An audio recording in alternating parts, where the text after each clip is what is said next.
turtles also play a role. They're cropping the seagrass.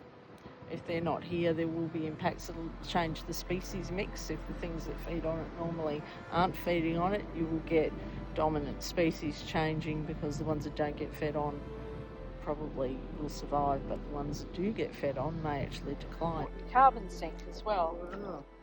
So it's been, how important is it to the situation we're facing now with climate change? Well, that's the irony, that seagrass is a really important carbon sink. It stores more carbon than forests on land, but it's also very vulnerable to climate change. And when a seagrass meadow dies, it releases the stored carbon over time. So it's one of those feedback loops that we probably need to avoid, because it only makes things worse, but also it has the potential to store more carbon if we look after it better.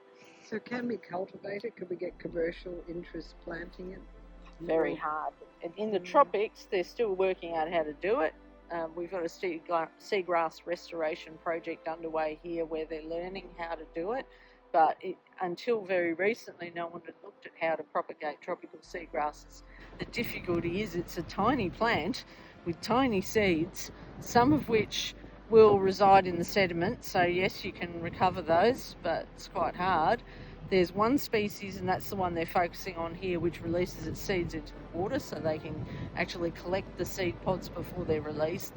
You're far better off looking after the species like dugongs that help the seagrass recover. But there are ways, they're figuring out how to do it, but I don't think they've got to the point of being able to scale it up massively yet. It's a little bit like the problem they're working on with the coral reefs.